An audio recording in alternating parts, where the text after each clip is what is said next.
So it's been exactly 6 months since Apple released the new iPhone 13 series, and while a lot of the talk has been around the iPhone 13 Pro Max with its incredible battery that lasts 2 days between charges easily, I have actually found that the Max size has just grown way too big and heavy. Just look at the XS Max, the 11 Pro Max and 12 Pro Max. And now this, it is just uncomfortable to carry in a pocket. So that is why instead of the Pro Max, I have been carrying the regular iPhone 13 Pro as a backup iPhone in my rotation, using it on and off between reviews. And let's sum up, how's it been and has it lived up to all the marketing hype that Apple talked about in the beginning in the event? And shout out to Ugreen, which makes some fast and reliable chargers, for sponsoring this video. So first let me start this with the biggest concern you might have around the 6.1-inch iPhone 13 Pro, and that is just about the battery life. And there are two ways to look at this. The first one is to kind of understand that you won't get the same battery life here as you will get on the Max. So the 13 Pro is not a 2-day phone. Sorry to break it to you, but that's the reality. For me, I was getting through even the longer days on a single charge though, and especially so recently after the recent iOS updates, battery life has been pretty stable and solid. Now the second way to look at this is in contrast to last year's iPhone 12 Pro. And without even pushing it too hard, last year's iPhone would need to be charged in the late afternoon, so it wouldn't last a full day. This new version is definitely a big improvement from that. And here are my personal battery stats for the last 10 days. As you can see, with most of my time on social media, I'm not hitting the 100% mark, not even once. Meaning that the phone lasts me a whole day with some spare charge left, but never 2 days. Alright, and one final thing to keep in mind about the battery, just to remember that the camera remains the biggest battery drain, at least in my experience. Now once I left the phone in a gym locker with the camera app open accidentally, and the camera app had stayed open for 1 hour and 5 minutes. The phone was quite hot when I found it, and during this time the camera alone drained about 40% of its battery in just 1 hour. Now transitioning to the cameras and the actual image quality, put shortly, the cameras work great and are super consistent, which I appreciate. But also I found that a lot of the new stuff that Apple talked about at the event, well, I actually never ever used any of that. Now one example is photographic styles, which are kind of those glorified filters. Well, I just stuck with the default look, which I liked, and if I want to achieve a particular look, I would rather use the visco filters that give me a more artistic feel to the images, but I didn't use photographic styles. And the other thing is the ProRes feature that got so much publicity, but for me it is just too much of a hassle. Now even transferring those giant files to edit on my MacBook takes so long, and ask any professional, if you would go to that length, you want the perfect quality, you would instead just carry a camera anyway and have way more flexibility with lenses. Yes, ProRes is one of those things that sounds cool on paper, but not really all that useful, and those are my 2 cents, of course.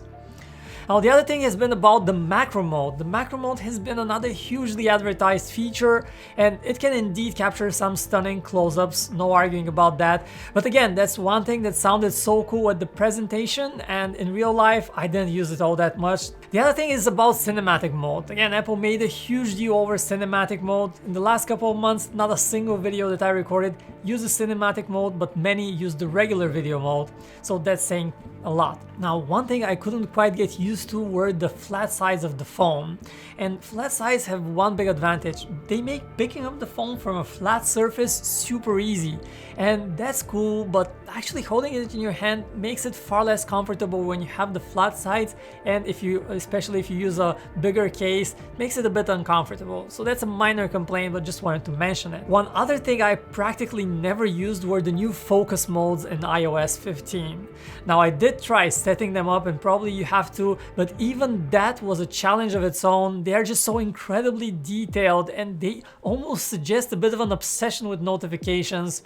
While for me, the regular do not disturb mode worked just fine. Now, on the other hand, I really appreciated a few features, particularly how buttery smooth everything feels with the 120Hz ProMotion display.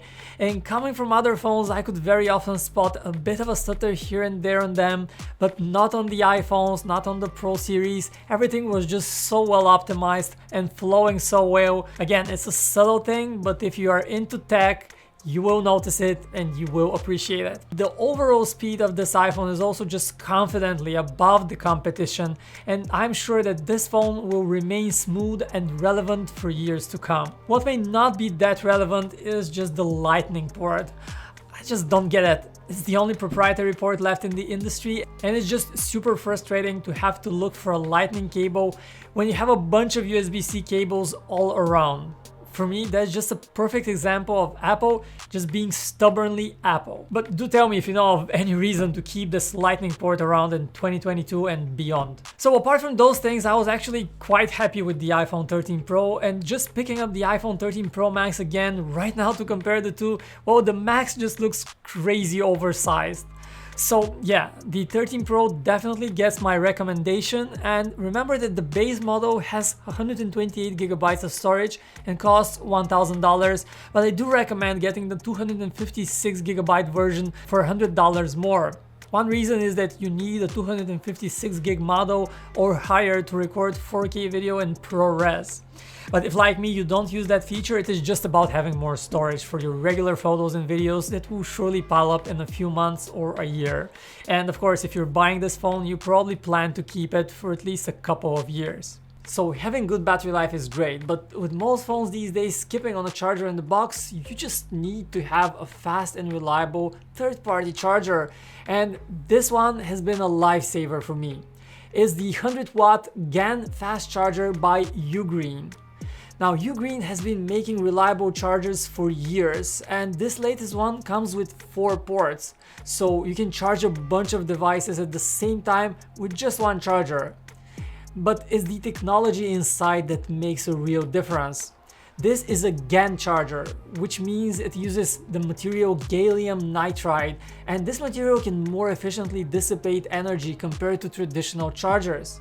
So this allows the 100-watt Ugreen GaN fast charger to be more durable, safer, and eco-friendly. Plus, it's actually not too big and definitely much smaller compared to carrying 4 separate chargers around. And finally, with this charger, I don't have to think which charger should I pick and carry. This one is universal, meaning that it can charge my MacBook, my Nintendo Switch, as well as phones and smartwatches. So on board, you have 3 USB-C ports and 1 USB-A port, with a 100-watt maximum power output from the USB-C port. And compared to a regular charger, this one is 3 times faster. It actually takes just half an hour to top up an iPhone 13 to 50%. So check out the description to this video, we'll leave a link so you can get the Ugreen 100-watt GaN fast charger at a great price right now. Now, if you're wondering about the iPhone 14 that's coming in about 6 months, well, the thing that we hear is that the notch will be replaced with a smaller cutout, and of course you will get a new processor and surely camera upgrades are due, but so far there hasn't been a rumor that would take away any of the brilliance of the current iPhone 13 Pro. So finally, one last word from me. If you want a truly compact phone, do not underestimate the iPhone 13 mini. It will just put a smile on your face every time you use it. It's got that iPhone 4, 4S kind of form factor, vibe, and comfort, and the battery life is something you can live with. It's not quite as good as the one as battery life here, but it's good enough for most people. And for more on it, check out our iPhone 13 mini review where we go in greater detail. Just let me know if you've got any of the new iPhone 13 models, which one do you have, and do you love it? Do you wish you would have gotten a different model? Share your experience in the comments. Thanks for watching. Don't forget to drop a like, subscribe to the channel if you want to see more from us. My name is Vic, this is PhoneArena, and I'll talk to you in the next one.